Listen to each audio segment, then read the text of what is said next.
Date है आज 2 जुलाई 2022। ये सब टॉपिक डिस्कस करेंगे इस क्लास में। फर्स्ट टॉपिक है ease of doing business ranking BRAP 2020। ये प्रीलिम्स के लिए इम्पोर्टेंट है और GS पेपर 2 और 3 के लिए मेनली इम्पोर्टेंट है, मेंस के लिए। Recently ministry of commerce and industry ने ease of doing business ranking जारी की है स्टेट्स के लिए। ईज ऑफ डूइंग बिजनेस में देखा जाता है कि कौन से स्टेट्स में अच्छे रिफॉर्म किए गए हैं ताकि वहाँ ज़्यादा से ज़्यादा कंपनी आए, मैन्युफैक्चरिंग हो, इंडस्ट्रीज़ आएँ। ये जो BRAP ये भी एक रैंकिंग है, 2020 में जारी हुई थी। इसके बेस पे ही ease of doing business ranking जारी की है ministry of commerce and industry ने। ये मिनिस्ट्री आपको याद रखनी है। और ये BRP रिपोर्ट है, जो BRAP रिपोर्ट, इसके बारे में भी याद रखना है। बिजनेस रिफॉर्म एक्शन प्लान ये 2015 में स्टार्ट की थी, इसके बारे में डिटेल में पढ़ेंगे। अभी इस ease of doing business ranking में किस किस की रैंक क्या आई है और कितनी कैटेगरी है, इसके बारे में डिस्कस करते हैं। इसका टारगेट क्या होता है, जैसा हमने ऊपर डिस्कस किया कि इसमें देखो स्टेट्स जो भी रिफॉर्म लेते हैं उस स्टेट्स के रिफॉर्म के आधार पे स्टेट की रैंकिंग दी जाती है। कौन सा स्टेट अच्छे रिफॉर्म कर रहा है, सुधार कर रहा है अपने राज्य में। तो जब जो इंडस्ट्रीज़ हैं या एंटरप्रेन्योर हैं, उद्योगपति हैं, उनको पता लगता है, जो इन्वेस्टर है, निवेश करना चाहता है कि इस स्टेट में आसान है बिजनेस करना, तो वो इस स्टेट में ही अपनी इंडस्ट्री खोलेगा, तो उसका कॉन्फिडेंस बढ़ेगा। तो इसका मेन टारगेट रहता है कि ज़्यादा से ज़्यादा इंडस्ट्री सेटअप हों। तो जब रैंकिंग निकाली जाती है तो इससे इन्वेस्टर का कॉन्फिडेंस बूस्ट होता है, बढ़ता है।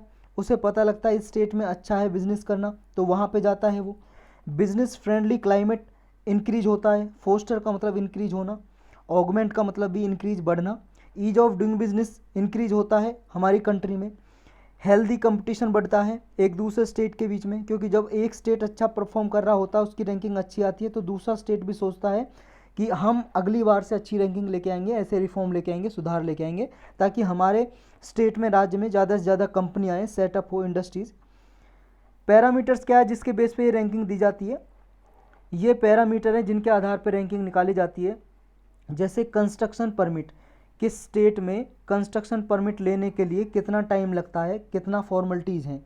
यानी कि अगर एक इंडस्ट्रीज़ किसी स्टेट में गई, किसी राज्य में, और वो वहाँ पे बिल्डिंग बनाना चाहती है, तो बिल्डिंग बनाने से पहले गवर्नमेंट से परमिशन लेनी पड़ती है। तो परमिशन लेने में कितना टाइम लगता है, क्या रिश्वत देनी पड़ती है क्या किसी को, क्या फिर और फॉर्मेलिटीज़, डॉक्यूमेंटल फॉर्मेलिटीज़ कितनी है, रेड टेपिज्म ज़्यादा तो नहीं है। रेड टेपिज्म का मतलब होता है लाल फीताशाही, बोलते हैं हिंदी में लाल फीताशाही। वैसे रेड टेपिज्म अगर डिफ़ाइन करूं तो मैं, जैसे अगर मान लो आप अपना लाइसेंस बनवाने जाते हो, ड्राइविंग लाइसेंस, अगर मान लो गवर्नमेंट ऑफिसर बहुत सारी फॉर्मेलिटीज़ आपको निभाने के लिए कही, ये डॉक्यूमेंट लेके आओ, ये डॉक्यूमेंट लेके आओ, अब ये करो, वो करो, ये सब क्या है, ये रेड टेपिज्म में आता है। अगर देखो कम फॉर्मेलिटीज़ हों, यानी कि लाल फीताशाही कम है, रेड टेपिज्म कम है, तो ये कंस्ट्रक्शन परमिट के आधार पे निकाली जाती है। दूसरा है लेबर रेगुलेशन, उस स्टेट में लेबर रेगुलेशन, लेबर के लिए रूल्स रेगुलेशन कैसे हैं। इन्वायरमेंटल रजिस्ट्रेशन, क्योंकि देखो इन्वायरमेंटल नुकसान भी देखा जाता है कि इन्वायरमेंट को कितना नुकसान होगा इंडस्ट्रीज से बनने से। जब इंडस्ट्रीज यहाँ पे बनेगी तो उनसे पॉल्यूशन जो होगा, ग्रीन हाउस गैस इमिशन होंगी, तो उससे इन्वायरमेंट को नुकसान कितना होगा। तो इन्वायरमेंटल रेगुलेशन कैसी है उस स्टेट में। Access to information, land availability, वहाँ पे भूमि आसानी से अवेलेबल है नहीं है उस राज्य में। Single window system, single window system का ऐसा मतलब है कि अगर किसी स्टेट में सिंगल विंडो सिस्टम है, यानी कि एक जगह पे ही सारी ये जितने भी परमिशन है इंडस्ट्रीज़ को एक जगह पे ही, एक प्लेटफॉर्म पे, ऑनलाइन कोई साइट होगी, पोर्टल होगी, एक जगह पे या एक ऑफिस में ही सारी परमिशन मिल जाएंगी, तो ये हो गया सिंगल विंडो सिस्टम। तो किस स्टेट में ये है नहीं है, इनके आधार पे ये रैंकिंग निकाली जाती है। इस रैंकिंग में टॉप अचीवर कौन कौन रहे हैं? 7 स्टेट हैं जिनको टॉप अचीवर कहा है। सबसे नंबर 1 आंध्र प्रदेश आया, इसने सबसे अच्छे रिफॉर्म किए हैं ताकि ज़्यादा से ज़्यादा यहाँ इंडस्ट्रीज आएँ, कंपनी खुलें। फिर गुजरात, फिर हरियाणा, फिर कर्नाटक, पंजाब, तेलंगाना और तमिलनाडु। अचीवर की कैटेगरी है, इसमें हिमाचल प्रदेश आया है, फिर Uttar Pradesh, Orissa, Madhya Pradesh. Emerging business ecosystem में आया है 6 स्टेट्स, मणिपुर सबसे आगे है इमर्जिंग बिजनेस स्टेट्स में, यानी कि ये इमर्ज हो रहे हैं और रिफॉर्म करना चाह रहे हैं ये। मणिपुर, मेघालय, नागालैंड, त्रिपुरा, पुदुचेरी, जम्मू एंड कश्मीर। एस्पायरर की ये मतलब ये भी कोशिश कर रहे हैं कि हम अच्छी रैंकिंग बढ़ाएं। 7 स्टेट्स हैं एस्पायरर की कैटेगरी में, गोवा, असम, केरल, राजस्थान, झारखंड, छत्तीसगढ़ और बंगाल। जो ये बी रैप है, ये जो स्टार्ट की गई थी इंडेक्स बी रैप, ये 2015 में स्टार्ट की गई थी। Ease of doing business index जो इसी के आधार पे निकाली जाती है, बी रैप के आधार पे। जो बी रैप का डेटा होता है उसी के आधार पे ease of doing business index निकाली जाती है, ताकि स्टेट्स के बीच में हेल्दी कंपटीशन बढ़े, मुकाबला बढ़े और ज़्यादा से ज़्यादा इन्वेस्टमेंट आए उस स्टेट्स में, इसके लिए निकाली जाती है। जो department for promotion of industry and internal trade है, ministry of commerce and industry के अंदर ही आता है। 2014 से स्टेट्स और यूटीज़ की परफॉर्मेंस को एसेस कर रहा है, मूल्यांकन कर रहा है बी रैप के आधार पे। और बी रैप कब कब जारी की गई है? 2015 में जारी की गई है ये, 2016 में, 2017-18 की एक बार, 2019 में, फिर 2022 में। नेक्स्ट टॉपिक है एक्सटर्नल डेट। ये प्रीलिम्स और जीएस पेपर 3 के लिए इंपॉर्टेंट है। एक्सटर्नल डेट का क्या मतलब है? डेट का मतलब कर्ज, एक्सटर्नल मतलब बाहर से। बाहर से गवर्नमेंट ऑफ इंडिया ने कितना कर्ज लिया है वो है एक्सटर्नल डेट। इंडिया का external debt 620.7 billion dollar increase हो गया है मार्च 2022 में। ये 47.1 बिलियन डॉलर इंक्रीज हो गया पिछले साल से, जितना पिछले साल था उससे 47.1 बिलियन डॉलर इंक्रीज हो गया है। तो ये आपको मोटा मोटा याद रखना है। मार्च 2022 के एंड तक 620.7 बिलियन डॉलर डेट है, कर्जा है भारत के ऊपर। External debt to GDP ratio देखो डिक्लाइन हुआ है। External debt to GDP ratio क्या होता है? जीडीपी आप जानते हो, gross domestic product full form है इसकी। सकल घरेलू उत्पाद बोलते हैं इसको हिंदी में, सकल घरेलू उत्पाद हिंदी में बोलते हैं। जीडीपी या सकल घरेलू उत्पाद होता क्या है? देखो, किसी कंट्री की टेरिटरी में, किसी पर्टिकुलर ज्योग्राफिकल एरिया में एक साल में जितने फाइनल, ये वर्ड याद रखना, फाइनल, अंतिम गुड्स एंड सर्विसेज, वस्तु और सेवाएं प्रोड्यूस हुई हैं, उत्पादन हुआ है। समझ आया? जैसे मान लो ये अपना हिंदुस्तान है, ये अपना हिंदुस्तान है और हमारे हिंदुस्तान में एक साल के अंदर बहुत ही गंदा सा बन गया, हिंदुस्तान में एक साल के अंदर कितना गुड्स एंड सर्विसेज प्रोड्यूस हुई है with in the geographical area of India, तो ये हो जाएगा जीडीपी हमारे ज्योग्राफिकल एरिया के अंदर। अब ये बताओ, जीडीपी हमारा, जो कोई यहाँ से इंसान गया बाहर, मान लो यूएसए में गया, इंडिया से आदमी गए यूएसए में, अमेरिका से वो यहाँ पे पैसा भेज रहे हैं अपने घर वालों को, तो क्या वो जीडीपी के अंदर आएगा? बिल्कुल भी नहीं आएगा। क्यों? क्योंकि ये हमारे इंडिया से बाहर रह के कुछ कमा रहा है, कर रहा है, चाहे इसने फैक्ट्री खोल रखी है, कुछ खोल रखी है। तो जीडीपी में क्या आएगा? सिर्फ इंडिया की ज्योग्राफी के अंदर, या किसी भी देश की जीडीपी की बात करें हम, तो उस देश के टेरिटोरियल एरिया है, जो टेरिटरी है, उसके अंदर जितना भी प्रोड्यूस हुआ है फाइनल गुड्स की बात कर रहे हैं हम। अच्छा, इसमें देखो, क्या स्टील की वैल्यू आएगी?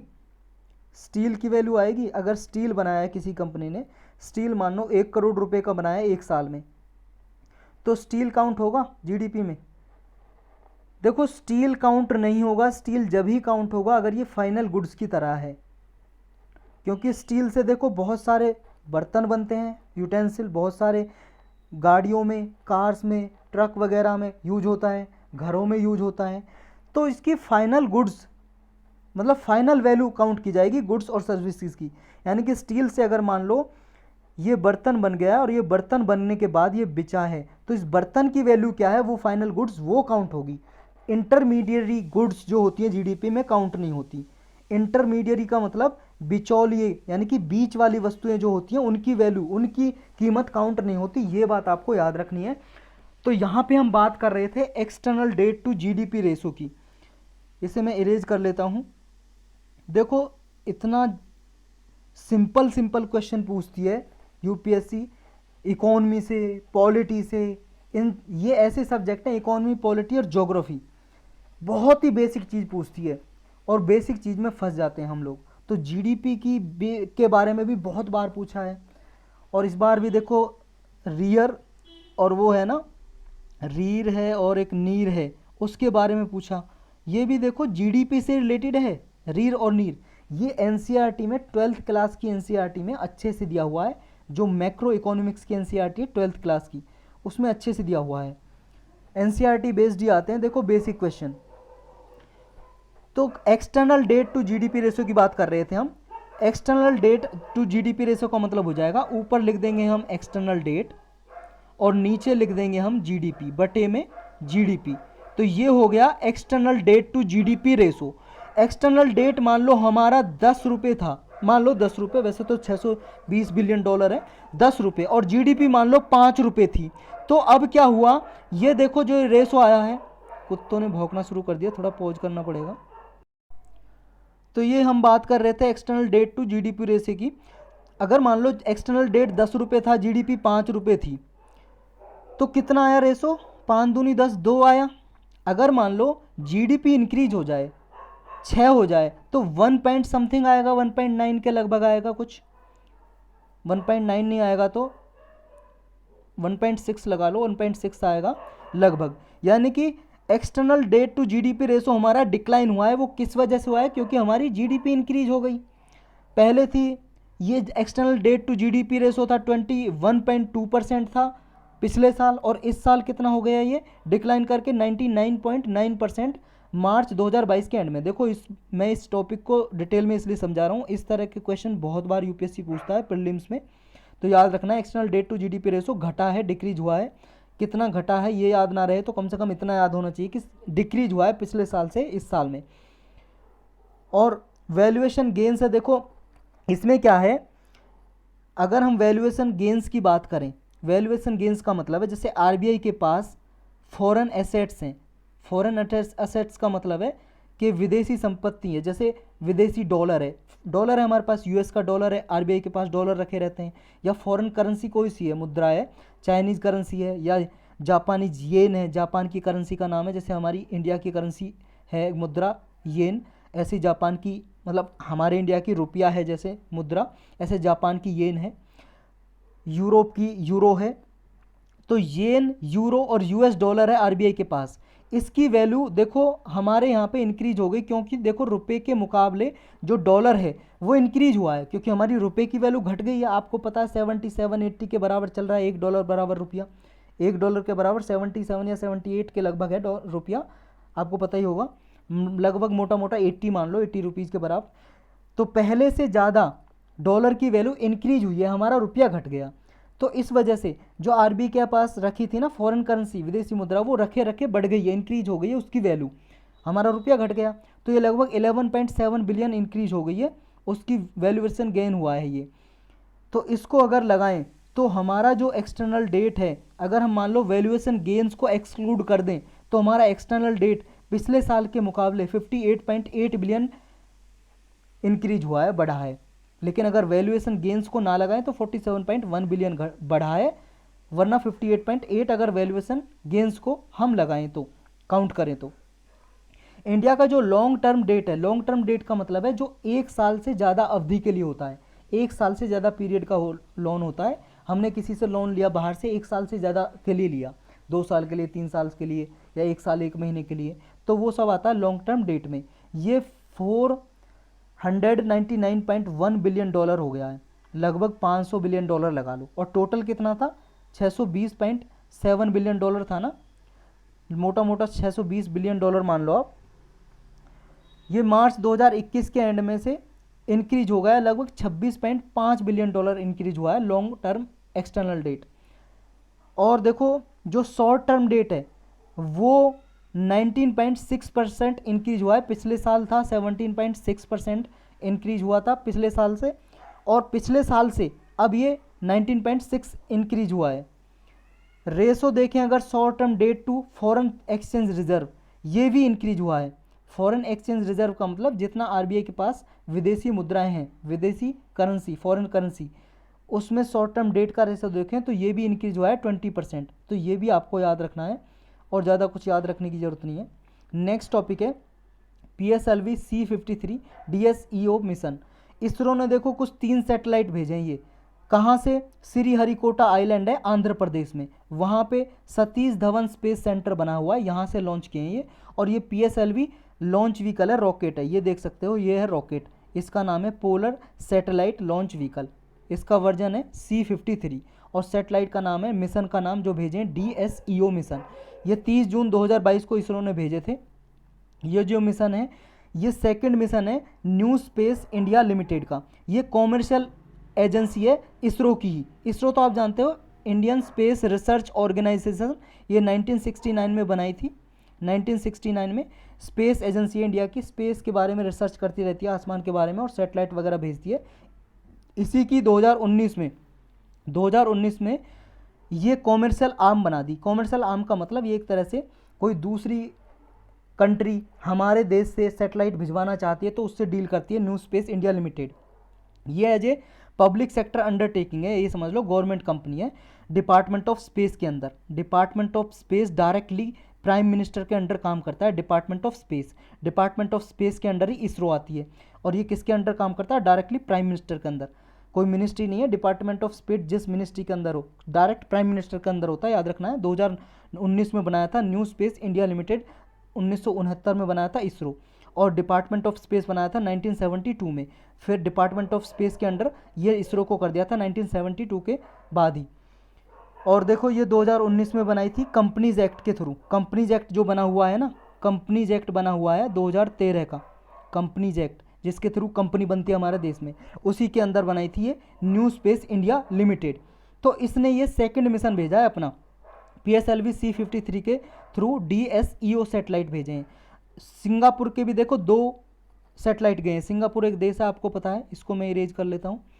सिंगापुर देखो एशियन कंट्री है, यहाँ पे देखो ये थाईलैंड, ये मलेशिया, मलेशिया के बिल्कुल कोने पे है सिंगापुर, छोटा सा, ये सिंगापुर लिखा है यहाँ पे, ये सिंगापुर के भी भेजे हैं। और PSLV का ये 55वां मिशन है, 55वां मिशन है। जो पोलर सैटेलाइट लॉन्च व्हीकल है इसका 55वां मिशन है। इससे पहले 54 भेजे जा चुके थे, इससे 54वीं बार, और अब ये 55th बार भेजा गया है इससे मिशन।